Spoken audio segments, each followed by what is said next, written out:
faith, family, freedom, hope, and opportunity. You're listening to Freedom Rings. I'm your host, Senator Marsha Blackburn. Well, welcome to Freedom Rings. I'm Senator Marsha Blackburn, and this is a new podcast. It's going to come to you sometimes by video, sometimes by audio, but what you're always going to see is individuals who are given to freedom and freedom's causes. I have to tell you, I say there are 5 things that I get up to go fight for every single day. They are core and central to my mission in public service, kind of my philosophy of life. And it is to protect faith, family, freedom, hope, and opportunity.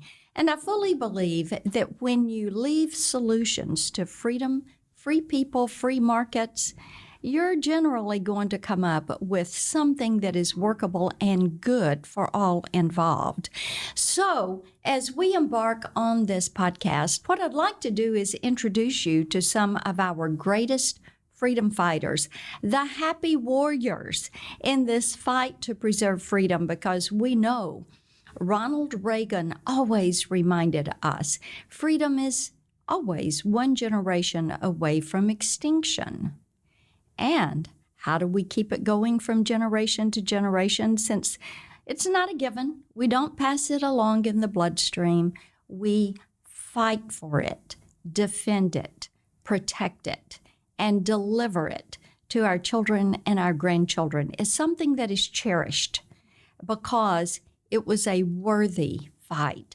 And today, our very first guest is Senator Joni Ernst, who is one of the Senate's happy warrior freedom fighters and does such a great job representing the people of Iowa and hailing from Red Oak, Iowa, right? That is correct, Marsha. Yes, and I am delighted to have you join us. Well, the obvious question is, how did someone from Red Oak, Iowa end up in the U.S. Senate? What is that path that brought you here? Well, it is an interesting path, but it really did start very much with my upbringing on our small family Iowa farm, where my mom and dad really taught my sister and my brother and I what those Iowa values are. And of course, freedom is always a big part of that, being able to think on our own and develop solutions on our own,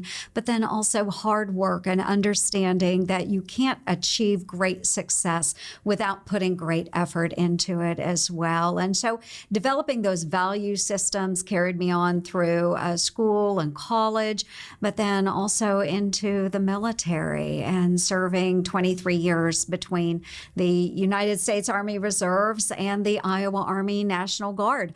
Obviously, our freedom as a great country is something that I have never taken for granted, but certainly loved serving and eventually found my way here to the United States Senate. Let me ask you this. Did you have members of your family that had served in the military? I did. And matter of fact, I do have an uncle that was a lifer. He was an enlisted soldier in the United States Army. And then my father also served in the Iowa Army National Guard. And he was a young sergeant. He was a mechanic for a transportation company, the 1168th Transportation Company out of Red Oak, Iowa. And it's the company that I eventually commanded overseas during Operation Iraqi Freedom.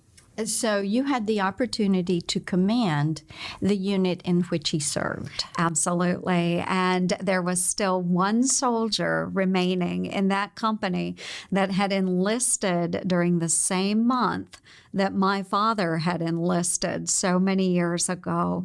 But very much my experience in the Iowa Guard is that it was very community-driven, family-driven, and supported by all. Now, Joni, when you would listen to your dad and your uncle talk about their public service through their military service, what intrigued you about the stories that they told? Well, it was always interesting. My father serving in a guard capacity, of course, he was a farmer, and then he would take those weekends and a couple of weeks every year to serve. And it was before my recollection. I was very young when he was serving, but his stories were always of the men that he served with and how they were all contributing to their community by being in the Iowa National Guard. And then my uncle was always very proud as well of his service. And I remember him coming home from his active duty stations, and while he was at my grandma and grandpa's house, he would put on his dress uniform and take pictures with my grandparents. He was so proud of that service. He had not finished high school, and so the Army gave him an opportunity to be successful and to go on and get additional training. To complete his career or his education. Absolutely. And then did he return to Iowa? And he actually retired from his last duty station in Indiana. So he stays there with my aunt and my cousins, but obviously served very proudly. It was such a big part of his life, as well as when I was deciding to enter into the service, speaking with my father about what do I do? How do I do this? How should I act? And just learning from their experiences was a big part of my transformation from just regular civilian Joni Culver into that young woman that became a soldier. And it was very important to me to be able to give back to my country. I always find it so intriguing that individuals who have had family members who have served, the way it has impacted them and has accelerated, it's kind of the impetus many times for their desire, because they see, such as your uncle when he comes home and he puts on that dress uniform and you observe the way your grandparents responded to him and the respect that was shown to them. Right, truly. And all of that has such an impact. And it's one of the reasons I think it's so vitally important that yet today we show the respect that our military members deserve because of the work they do every day to defend our nation. And then you grabbed a couple of firsts along the way in your career, which is so significant when we talk about women and breaking barriers and opening doors for women to seek new challenges and new advancement.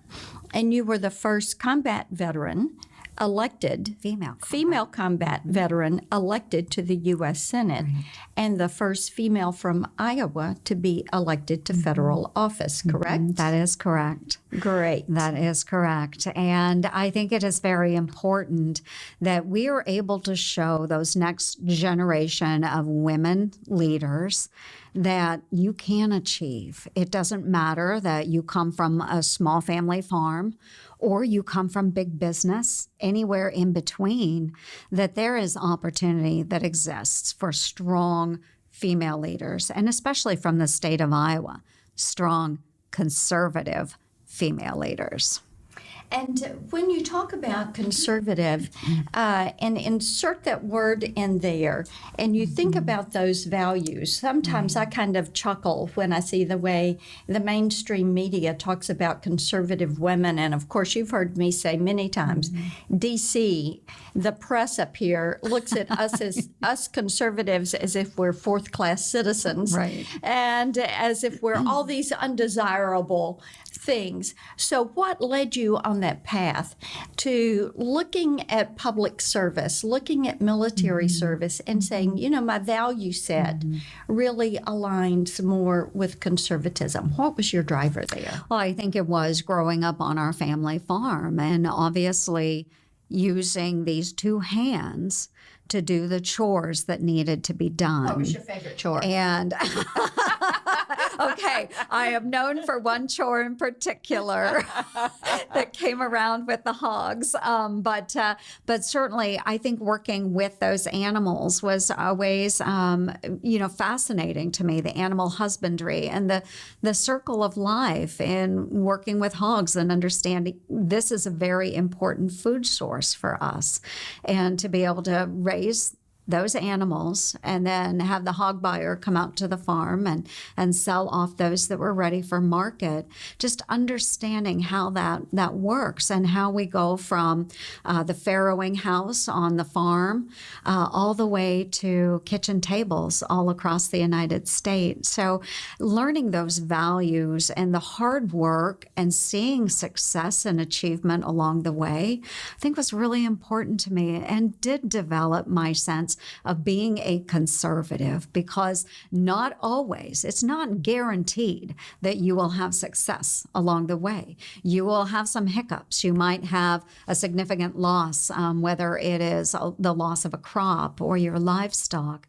Nothing is guaranteed in life, but it doesn't mean we just stop and say, somebody come rescue me. It means we have to pull ourselves up by the bootstraps and maybe start all over from scratch, but really put our heart and souls into our effort. And did you see your parents role model that for you, that Absolutely. action? Absolutely. My mother was always the one that would say, Joni, we'll find a way to make it happen. She didn't say, why don't you go ask somebody else to do it for you? She said, we will find a way to make it happen.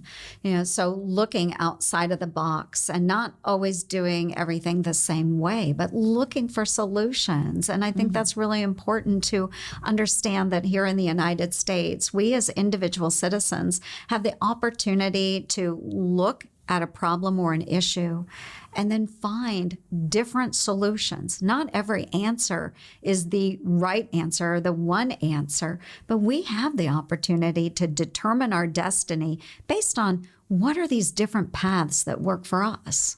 And as you looked at different issues throughout your public service career, then talk to me at the state level. What was the issue you were most drawn to? As you came to the U.S. Senate, what was the issue that you were most drawn to? Right. I served in the Iowa State Senate for 4 years before I came to the United States Senate. And because Iowa is such an agriculturally driven state, we look at opportunities to support our farmers and make sure that they are achieving success, by providing opportunity for them, not guaranteeing success, but providing that opportunity for them. Working on taxing issues and budgetary issues were always very fascinating to me as well.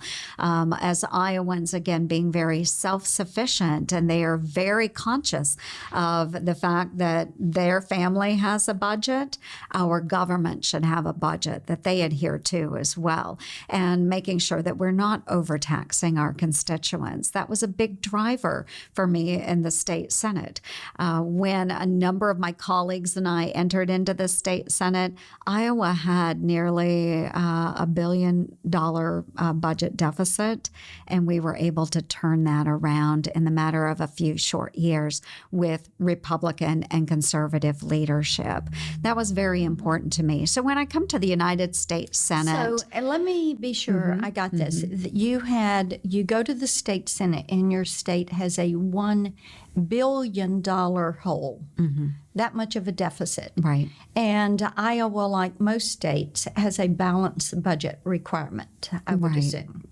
So then you all had to find a way Yes. to fix that. Find a way forward. And what was your primary? Was it cutting expenses? No, Was not it always. increasing revenue? How did you do that? Right. So we did have to look at a number of different ways. And the easy solution, or the solution that most folks will think about, is you have to cut spending. Just keep cutting, cut.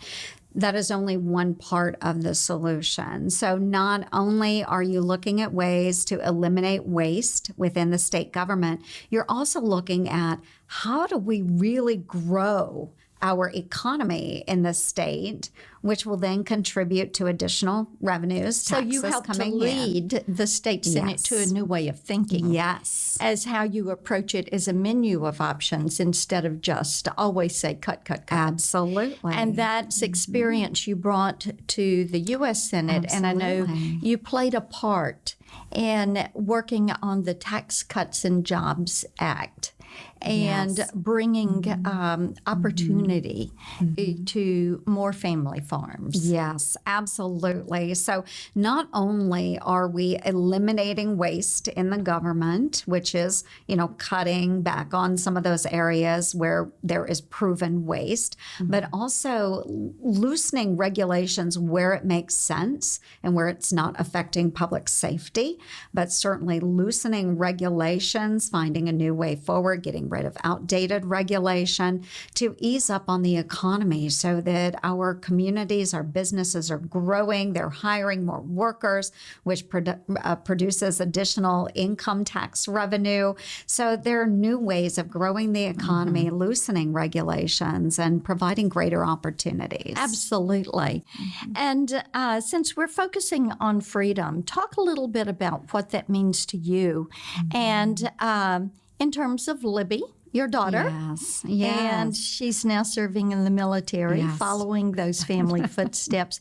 So talk just a little bit about that. You bet. And freedom, of course, to me, going back to something I had said earlier, it is our ability to make those decisions on our own, find our own solutions to move forward. We have the freedom of movement in our country, freedom of thought in our country. And I don't think people fully recognize and appreciate it until they have visited a place that lacks freedom and opportunity. And as a young woman, I had the opportunity to visit the Soviet Union, and I witnessed firsthand what a lack of freedom looks like. And it was one of the drivers for me in deciding to serve my nation in the military, because I wanted to protect those freedoms, the value system that we have here in the United States. And it became important to me to give back and not take for granted. Joni, I think that is so important.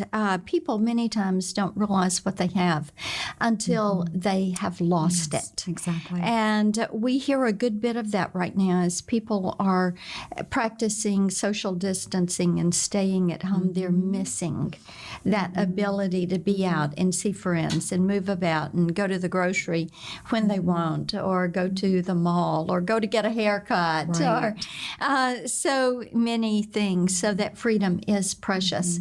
And it is worth the fight. And we're delighted that you have been leading that fight, and the good work that you have done for Iowans. And, of course, good common sense down on the farm, sensibilities, kind of that mantra of we will find a way to make it happen. That's right. And I hope you're going to continue to follow the great work that Joni Ernst does, joniernst.com, where you can follow her. You're also going to find her Joni Ernst on social media, and keep up with the good work that she is doing, not only for Iowans, but for all Americans in the fight to preserve our freedom.